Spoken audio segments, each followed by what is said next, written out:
ראינו כאשר עצמי לכל הצדיקים האמיתים שבדורנו ולכל הצדיקים האמיתים שוכני עפר ופת רבנו הקדוש צדיק יסוד עולם נחל נובע מקור חוכמה רבנו רבי נחמן תגל סיפר נחמן מאומן זכותו יגן עלינו וכל ישראל אמן. ערב טוב à tous, בעזרת השם בסייעתא דשמיא.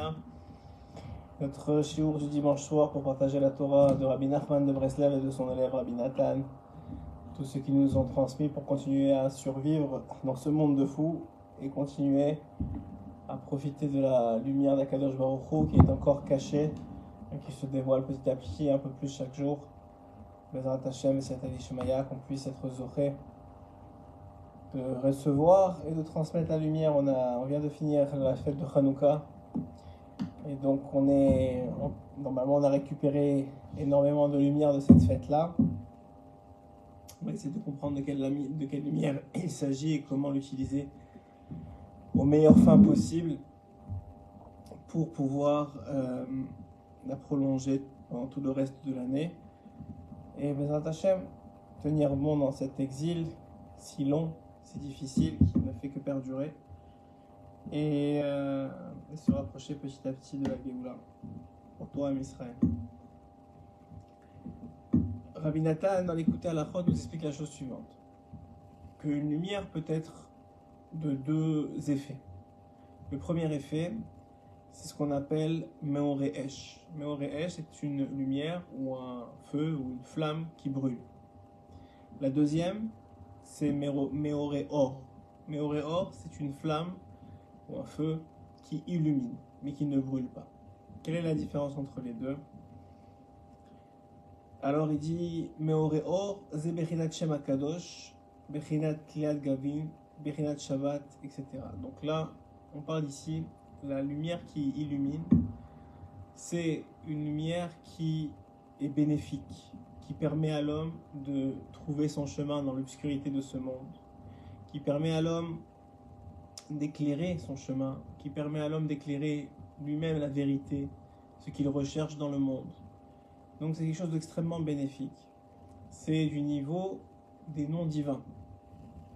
C'est-à-dire qu'en réalité, le Meoré Or, c'est un dévoilement de Dieu dans la vie de l'homme, qui est un dévoilement tout, qui est un dévoilement à son niveau, qui est un dévoilement qui ne brûle pas. Et puis il y a Meoré Esh. Meoré Esh, c'est déjà un dévoilement, c'est déjà une lumière qui est trop forte pour la personne qui la reçoit et qui brûle, qui détruit. C'est une lumière qui détruit, un feu qui détruit. C'est donc le vecteur de tout le mal de ce monde.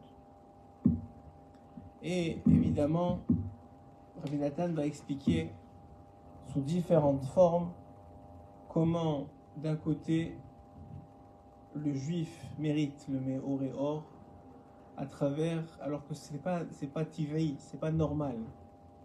Pourquoi c'est pas normal? Parce que normalement le feu ça brûle. Parce que normalement la lumière c'est plus fort que ce que c'est. Et pourtant on a vu juste la semaine dernière avec la fête de Hanouka, c'est le premier exemple qu'il donne ici, que la fiole elle illuminait, la fiole elle était allumée, mais l'huile ne se consumait pas. Et c'est pas la première fois que cette chose-là, que cet événement-là, que cet événement physique se dévoile dans le peuple d'Israël, puisque cela concerne aussi, dit Rabbi Nathan, les lumières de Shabbat. Alors chez nous aujourd'hui, nos lumières de Shabbat qu'on allume le vendredi soir s'éteignent petit à petit au fur et à mesure du Shabbat qui passe, et parce qu'elles consument l'huile qui les nourrit. Mais c'est pas parce que c'est ça qui devrait arriver, c'est parce que nous on ne mérite pas le miracle qui devrait arriver. Nos fautes nous empêchent de mériter ce miracle-là. Mais que lorsqu'on a vu, dit Rabbi Nathan, dans la Torah, que pas seulement chez les tzadikim, mais surtout chez les imaot, en particulier Sarah et Rivka, la Torah nous rappelle la chose suivante. Normalement, Shabbat est censé se dévoiler la lumière qui illumine et pas qui brûle. Shabbat, Shema Dekutsha Verechu, parce que Shabbat c'est aussi un des noms d'Hachem. Et Alken Az Mitzvah Ladikner, c'est une mitzvah, surtout pour les femmes, puisque c'est elles qui ont la responsabilité de cette mitzvah d'allumer un air, des bougies en l'honneur de Shabbat. Kiner Shabbat chez Uner Shel Mitzvah, c'est donc une lumière ou une bougie de mitzvah, donc de commandement d'Hachem. Ou Bechinat Meore Or, il est censé illuminer, c'est l'aspect de l'illumination. Pourquoi? On a vu chez nos mères, que ce soit Sarah, que ce soit Rivka, Hayu Ro'im Zot Bekashmiot, eux ils arrivaient à voir le miracle toutes les semaines. Chez Ner Shabbat ou Bechinat Meore Or, qu'en vérité c'était vraiment un Meore Or. Et donc chez eux, la lumière restait allumée de Shabbat en Shabbat. La flamme restait allumée de Shabbat en Shabbat. Elle ne s'éteignait jamais. Elle ne s'éteignait jamais. Et donc en réalité, pourquoi elle ne s'éteignait jamais? Parce qu'elle ne consumait pas l'huile qui la nourrissait.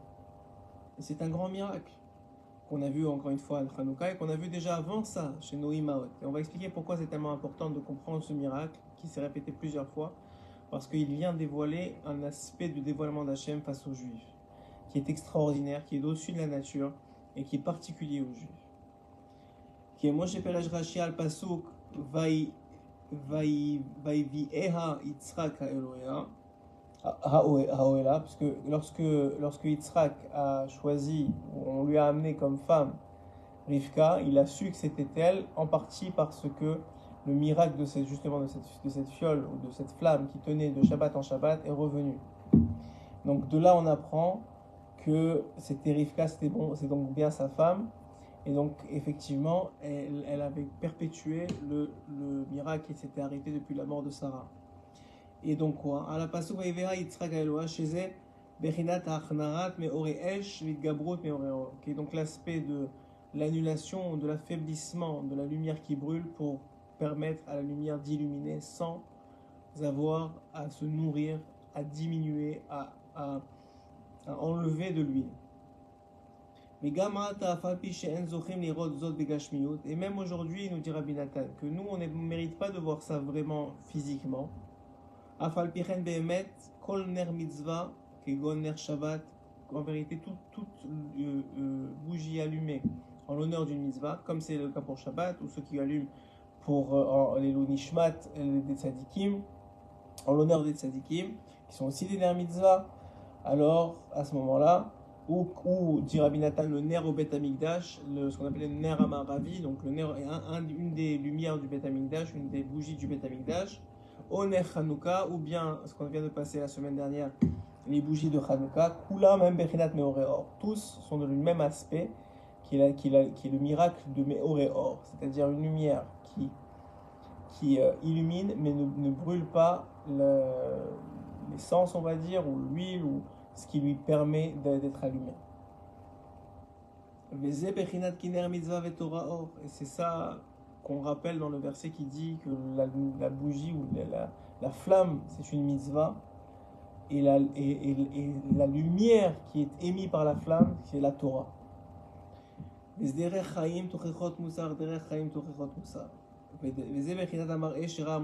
aussi encore un autre miracle qui s'est passé dans le peuple d'Israël qui a la même base de dépassement de fonction, pas seulement de fonction, mais aussi de dépassement de la nature, exactement, d'être au-dessus de la nature. C'est aussi l'aspect de ce buisson ardent que Moshe à travers lequel Hachem s'est dévoilé la première fois à Moshe, qui lui aussi illuminait mais ne brûlait pas. C'est-à-dire il ne brûlait pas les feuilles du buisson alors que le feu était présent. Au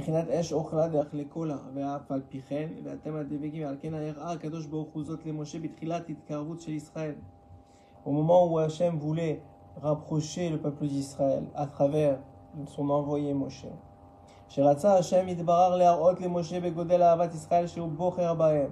il voulait, et là est le secret de tous ces miracles-là, Hachem voulait montrer à Moshe combien il aime le peuple d'Israël. Et donc, il était prêt à changer la nature pour permettre à sa personne, Kaviachol, il n'y a pas de personne délimitée puisqu'il est infini, mais à lui infini, être infini, à lui créateur, lui le maître du monde, lui Boré Olam, lui Agadol, Agibor, Ve'anora, Akadosh Baruch Hu Ishtabach Shem Olad, lui, il voulait montrer à Moshe, voilà, normalement, moi, je suis un feu qui brûle, parce que personne ne peut s'approcher de moi. Je suis le maître du monde, je suis infini, je suis la force des forces, la puissance des puissances, l'origine de toutes les forces qui existent dans le monde.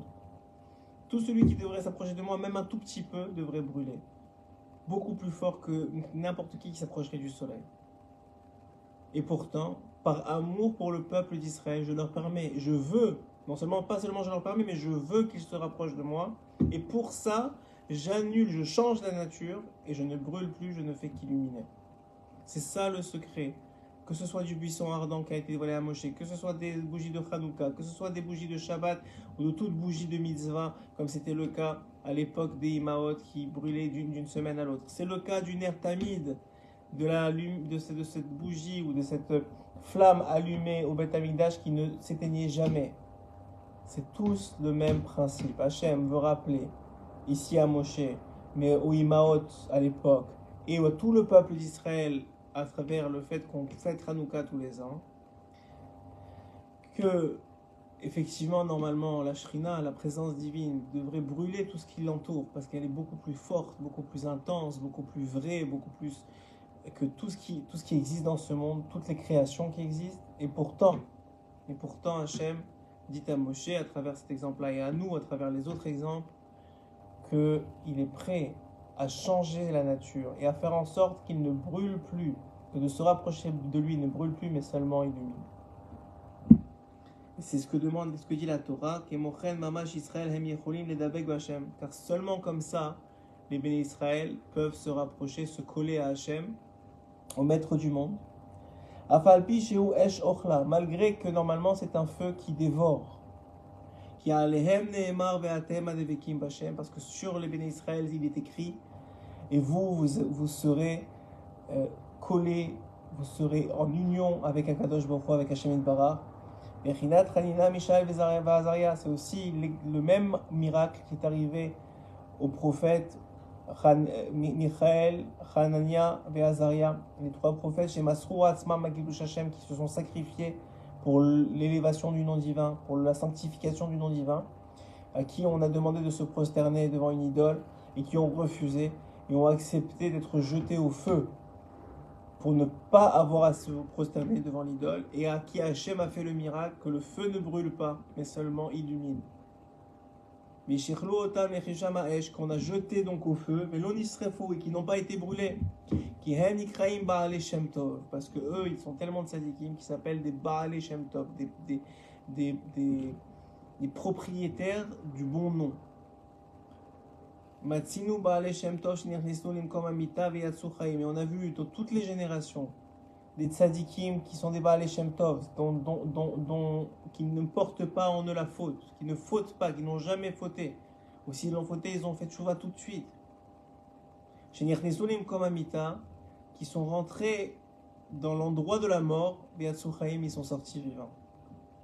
Que ce soit l'exemple de Hanina, Mishaël, Vazaria, ou que ce soit l'exemple bien avant eux de Avraham Avinu. C'est aussi le même miracle, dit Rabbi Nathan. À l'époque d'Avraham Avinu, lorsqu'il a été jeté au feu à Ur Kasdim, eh bien, il a été sauvé par Hachem, Hachem a changé la propriété du feu, qui à ce moment-là ne brûlait plus, mais seulement illuminait. Bechinat Avraham Avinu alav hashalom shenishlach lechivsham ha'esh ve'yatsa chai, qui a été jeté dans le feu et qui est sorti vivant. Ve'aran met sham be'oto, et son frère Aran, qui lui a dit, bon, mais si ça marche pour lui, ça va marcher pour moi. Il est rentré dans le feu, mais il a été brûlé, parce qu'il n'était pas au niveau de tzidkut, de pureté qu'était Avraham Avinu. Bechinat esh ochla de'ach lekola, parce que normalement le feu de Dieu, il brûle. Bechinat esh ochla de'ach lekola ve'atem adevekim. Veze berush ata hu Hashem ha'elokim asher bacharta be'Avraham ve'otzeto me'Ur Kasdim. Et c'est ça le sens du verset qui dit que toi tu es Hachem, Elohim, donc celui qui est à la fois Hachem, donc Chesed, mais à la fois Elohim, qui est celui de la nature, qui gère la nature, le Dieu qui gère la nature. Parce que tu as Asher Bacharta be'Avram, tu as choisi Avram et tu l'as sorti de Ur Kasdim, qui basé chez Otziou me'Ur Kasdim, et qui Vshana Esh basé Bacharbo, parce que par le fait même qu'il a fait que le feu ne le brûle pas et qu'il l'a sorti du feu, c'était la preuve qu'il l'avait choisi. C'est parce que c'est ça l'aspect de Rabbi Israël qui a été choisi parmi les 70 nations pour être au-dessus de la nature, pour être au-delà de la nature, être capable de se rapprocher de Dieu, de se coller à Dieu sans brûler. Ce qui n'est pas malheureusement le cas de toutes les autres nations, qui si elles voulaient faire le même travail que Rabbi Israël, brûleraient.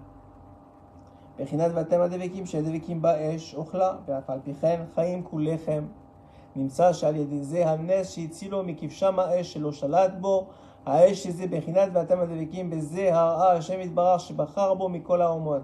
À travers le fait qu'il a sorti Abraham du feu sans le brûler, il a montré à toutes les nations du monde qui existaient à l'époque que c'est lui qui l'avait choisi. C'est comme ça qu'il l'a montré. Et c'est pour ça qu'il est tellement gros le miracle de Hanouka, parce que c'est comme ça qu'il a montré à toutes les nations du monde qu'il nous avait choisi, nous, en tant que peuple. En faisant en sorte que ce même feu ou cette même flamme ne consume pas l'huile qui la nourrit.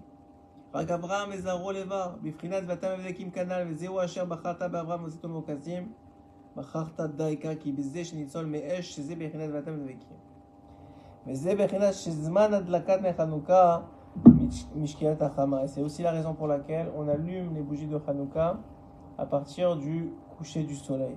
Pourquoi est-ce qu'on n'allumerait pas le matin? Parce que normalement le coucher du soleil correspond à donc la diminution de la lumière.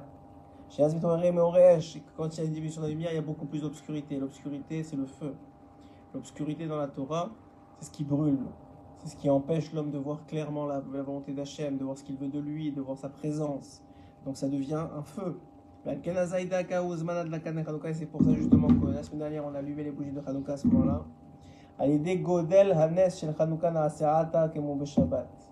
C'est devenu maintenant pour l'éternité une semaine de Shabbat complète, qui est devenue Meoré Or et pas Meoré Esh.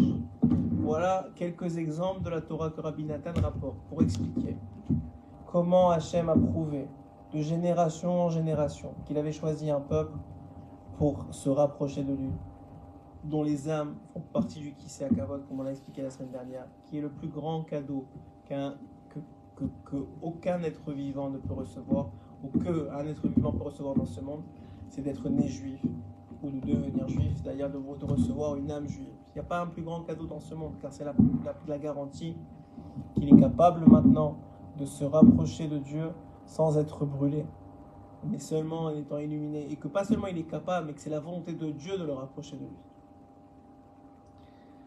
Et c'est ce que dit ici Rabbi Nathan, et c'est ce que va expliquer Rabbi Nachman dans l'écouté Moran Zayn. Rabbi Nachman veut que l'on sache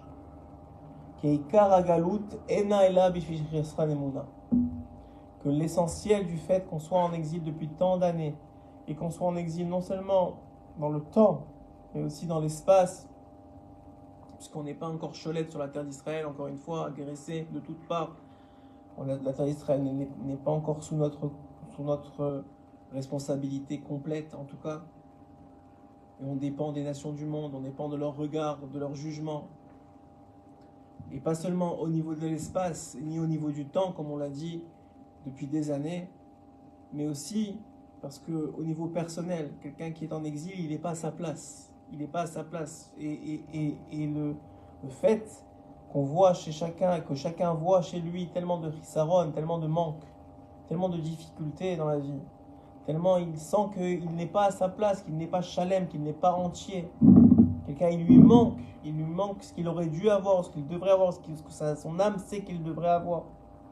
Et ça s'appelle être en galoute, ça s'appelle être en exil.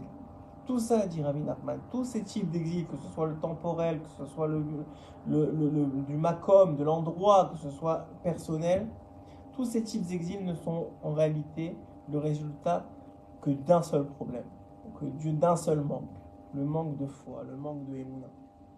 Car la foi, en réalité, elle t'assit au bon makom, elle te fait réaliser que Hachem intervient dans ta vie, qu'il est présent, et que c'est le makom dans lequel tu es, tu ne le vois pas parce que tu n'arrives pas à voir les yeux, mais c'est le bon makom, c'est le bon endroit.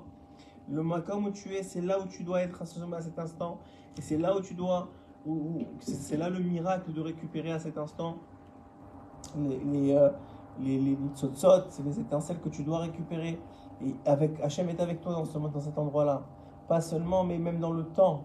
Quand viendra la venue du Mashiach, le dévoilement complet, la Géoula Shelema, alors la vérité, c'est comme on l'a dit, chaque fois, elle sera complètement dévoilée. Et cette même vérité permettra à Israël de pouvoir profiter de la présence divine de la Shrina, de pouvoir profiter de cette proximité que l'on travaille chaque jour de chacun de notre côté depuis des années, depuis tout l'exil. Et on comprendra pourquoi on a été en exil et la nécessité de cet exil pour permettre justement un vrai rapprochement, un vrai lien avec Dieu. Et puis que ce soit dans le Makom, lorsque le Beth Amikdash va redescendre, la terre d'Israël se complète, sera redonnée au peuple d'Israël. C'est écrit que Yerushalayim, la terre d'Israël deviendra Yerushalayim et le monde entier deviendra Israël. Donc on comprend très bien ici pourquoi le monde a été créé, pour qui le monde a été créé. Et il s'agit ici à la fois du peuple d'Israël et des nations du monde qui sont justes. Et on l'a expliqué à plusieurs égards. Ce qu'on appelle les Bnei Noach ou les tzadikim des nations du monde. Et dit Rabbi Nathan, dit Rabbi Nachman, Aval ifshar lavo le'emuna, mais ne croyez pas qu'un homme peut venir se rapprocher de la foi ou avoir de la foi ou posséder la foi sans ce qu'on appelle le émet, la vérité. Il ne peut, ou plutôt il dit Rabbi Nachman, un homme ne peut recevoir ou posséder la émouna que s'il possède le émet, que s'il possède la vérité. Comme on va Zohar, comme c'est écrit dans le Zohar, dans Balak Kuf Tzadikret Amud Bet, Vaya Tzedek Ezor Matna Ve Emuna. Haynu Tzedek, Haynu Emuna, Amru Sham, Emuna, It Kriyat, Ki Itrabar, Ba Emet. En réalité, c'est quand la justice ça s'allie à la vérité, lorsque la Emuna s'allie à la vérité, lorsque la foi s'allie à la vérité, elle est appelée vérité. Donc on parle ici d'un fondement préalable à la foi. La croyance en quelque chose ne peut être bonne pour toi que si elle est basée sur quelque chose qui est vrai, si tu crois dans la vérité. Parce que si tu crois, tu as plein de foi, mais dans le mensonge, où ça va t'amener? Nulle part. Pire encore, ça va t'éloigner de la vérité, donc t'éloigner de Dieu, donc te brûler et ne pas t'éclairer. Donc la première chose à savoir, c'est est-ce que d'abord j'ai la vérité? Et si oui, j'ai la vérité, même si je ne la comprends pas complètement, même si je la possède pas, la vérité n'appartient qu'à Dieu, c'est une évidence. Mais il l'a transmis à travers la Torah au monde, d'abord au peuple d'Israël, mais au monde entier, à travers la Torah qui est la volonté de Dieu dans le monde, qui est cette volonté que Hachem a dévoilée à Moshe, et puis ensuite à Aaron, et à Yoshua, et aux Zkenim, et à tous à tout le peuple d'Israël qui a reçu la Torah. On a reçu une vérité, la vérité de Dieu. Alors on peut ne pas la comprendre, des fois mal interpréter, ne pas être au niveau, surtout nous à notre génération. Mais les Talmidei Chachamim, les tzadikim sont venus de génération en génération expliquer, dévoiler ce que Moshe Rabbeinu a fait descendre dans le monde. Et donc comprenez bien que c'est très bien d'avoir la foi, mais il faut avoir la foi dans quelque chose qui est vrai. Parce que sinon ça ne sert à rien la foi. Et cette foi n'est même pas appelée la foi. La foi, c'est seulement quand vous avez d'abord la vérité, le émet, et que vous pouvez croire dans le émet, mais si vous croyez dans des faux prophètes, dans des faux livres, dans des fausses traditions, vous faites des fausses choses. Et dit Rabbi, et dit pour ceux qui croiraient qu'il peut se réveiller un matin un homme pour leur dire voilà c'est ça la vérité, dit Rabbi Nachman, et personne ne peut venir à la vérité seulement si vous êtes attaché, si vous vous rapprochez des tzadikim. Donc un homme ne peut pas se lever et dire moi j'ai entendu de Dieu directement, moi j'ai reçu de Dieu, moi j'ai rêvé de Dieu. Ça n'existe pas une chose pareille. Depuis que Moshe Rabbeinu a reçu la Torah, il l'a transmis de génération en génération à travers des tzadikim, à travers des sages de la Torah, qui ont transmis à leurs élèves, qui ont transmis à leurs élèves, qui ont transmis à leurs élèves, de maître à élève, de bouche à bouche, de maître à élève, jusqu'à notre génération. Et c'est seulement comme ça, dit Rabbi Nachman, qu'on peut prétendre à la vérité. Ne croyez pas qu'un homme vous dit, même s'il fait des miracles, même s'il vous fait vous miroiter tout ce que vous voulez, s'il n'a pas la Torah, ne connaît pas sur le bout des doigts la Torah, s'il ne connaît pas, si lui-même n'est pas un représentant de la Torah selon tous les sages et les tzadikim de sa génération et tous les sages et les tzadikim des autres générations, alors ce n'est pas vrai. Ce n'est pas la vérité. Et donc c'est seulement les tzadikim qui sont capables, à l'unanimité, de mettre le tampon sur la vérité. Car c'est eux les détenteurs de la Torah de notre génération, qui est passé de génération en génération, de maître à élève jusqu'à notre génération. Et c'est ça la réalité que dit Rabbi Nachman. C'est que d'abord, il faut pouvoir être attaché aux tzadikim, comprendre que c'est eux qui détiennent le sceau de la vérité. Une fois que vous avez compris que c'est eux qui ont le sceau, il faut savoir où ils ont tamponné. Qu'est-ce qu'ils ont tamponné? Qui ils ont tamponné? Une fois qu'on a compris qui, on a la vérité. Une fois qu'on a la vérité, on peut commencer à croire dans cette vérité. On peut commencer à travailler dans cette vérité. Parce que la vraie vérité, il y aura un Yetzerara qui va venir contre lui. Il y aura le Samer même, il ne veut pas que vous croyez dans la vérité. Vous croyez quand même dans les mensonges. Pourquoi? Parce que ça le fait vivre. Ça le maintient en vie. Ça permet au mal de se continuer. Donc il ne veut pas de ça. Donc là, il va y avoir un combat. Parce qu'il y a une vérité, que vous savez que c'est la vérité. Mais il y a du doute. Il y a de la difficulté. On ne peut pas y croire vraiment. Pourquoi? Parce qu'il y a un Yetzerara, parce que c'est vrai. Parce qu'a dit Rabbi Nachman, je suis venu avec la marloquet. Je suis venu avec la dispute contre moi. Pourquoi? Parce que j'amène la vérité, une vérité, la vérité dévoilée de Dieu, de la Torah. Et c'est pas le premier, il dit pas lui, c'est lui seulement. Il est la continuation de Moshe et de tous les tzadikim entre Moshe et le Baal Shem, et le Rabbi Shimon Bar Yochai, et de Rabbi Shimon Bar Yochai au Arizal, et du Arizal au Baal Shem Tov, et du Baal Shem Tov à Rabbeinu, et de Rabbeinu jusqu'au Mashiach. Il y a des tzadikim qui jonchent, Baruch Hashem, qui sont distribués à chaque génération, parce qu'il n'y a pas une génération qui peut vivre sans au moins 36 tzadikim, en vérité beaucoup plus. Elle ne se maintient pas, parce qu'on n'est pas assez méritant pour maintenir le monde. On n'est pas de ceux qui vont se jeter dans le feu et ne vont pas brûler. La preuve, c'est que vous voyez un Shabbat, on allume notre bougie, elle s'éteint. Alors que chez l'Imaot, qui était au niveau des grandes tzadikim, ça se maintenait allumé. Donc on voit très bien, il y a une différence. Et on a, Baruch Hashem, c'est ça la grande beauté du peuple d'Israël, on a dans chaque génération des tzadikim qui sont capables de maintenir allumée la flamme. On le voit de nos yeux avec des miracles de partout. Le Baba Saleh, le Chaim Akadosh, Rabbi Shimon Bar Yochai, Rabbi Meir Balanes, Rabbi Hanina, et je peux vous en dire jusqu'à demain, il y a des centaines et des centaines et des centaines de tzadikim Baruch Hashem qui ont été dispersés dans les générations. Il y a un livre que Rabbi Nachman a demandé à Rabbi Nathan d'écrire qui s'appelle Shemot tzadikim, où il a compilé tous les tzadikim connus depuis Adam Arishon jusqu'à sa génération à lui. C'est un livre complet, que de noms de tzadikim, qui sont tous porteurs de cette flamme qui est Meor, qui montre le chemin et qui ne brûle pas, de cette vérité qui dévoile Hachem dans le monde et sa volonté et qui ne brûle pas. C'est exactement ça.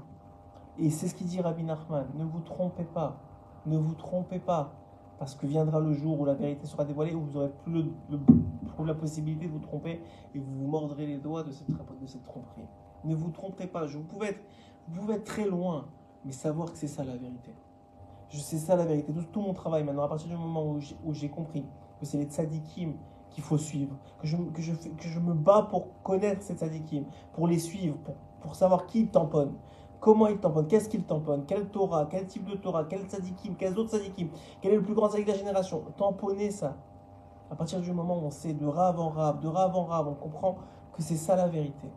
Et bien maintenant, je dois me battre pour croire en la vérité et pour l'accomplir. Et ça, c'est tout l'enseignement de Rabbi Nachman ici, qui amène au miracle, car les miracles ne sont l'expression que de la vérité de Dieu dans ce monde, qui a choisi de montrer qu'il était capable de permettre à des hommes de chair et de sang de se rapprocher de lui sans brûler, et seulement en étant illuminés par une lumière des milliards de fois plus forte que le soleil, qui devrait brûler instantanément, comme le feu d'Ur-Kasdim devait brûler Abraham, comme le feu de Nabuchodonosor devait brûler les trois prophètes dont on a parlé dans Michaël, comme la bougie de Hanouka aurait dû brûler et s'éteindre, comme les bougies des Imaot, de nos mères, de Shabbat en Shabbat, aurait dû s'éteindre, comme le Ner Tamid aurait dû s'éteindre. Ça, c'est la nature. Hachem a choisi un peuple au-dessus de la nature. Mais à notre responsabilité, à nous, de lui permettre de nous sanctifier suffisamment pour être véritablement au-dessus de ces natures et vivre les miracles qu'il nous envoie chaque jour. Car un homme juif, je, c'est badouk ou moussé comme on dit, c'est une évidence que chaque homme juif, chaque femme juive peut écrire un livre de miracles qui lui arrivent dans la vie. Un livre de miracles, de hatzlacha, de hatzala, d'avoir été sauvé de tellement de problèmes, tellement de difficultés, tellement... C'est un livre de miracles qui peut être écrit. Et c'est donc là que le message que je voulais passer aujourd'hui, au lendemain de la fête de Hanouka, c'est qu'il y a, on a reçu une lumière, la lumière du Meor et Or.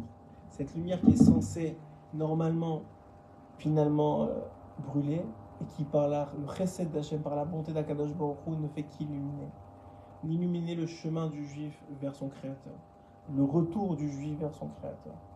Et il s'agit de profiter de cette lumière qui vient, dont nous avons profité pendant une semaine et qui va s'étendre maintenant, qu'on a pris avec nous jusqu'à Rosh Hashanah, et de permettre à cette lumière de nous habiter et de nous permettre de nous illuminer la vérité et de grandir notre foi dans la vérité.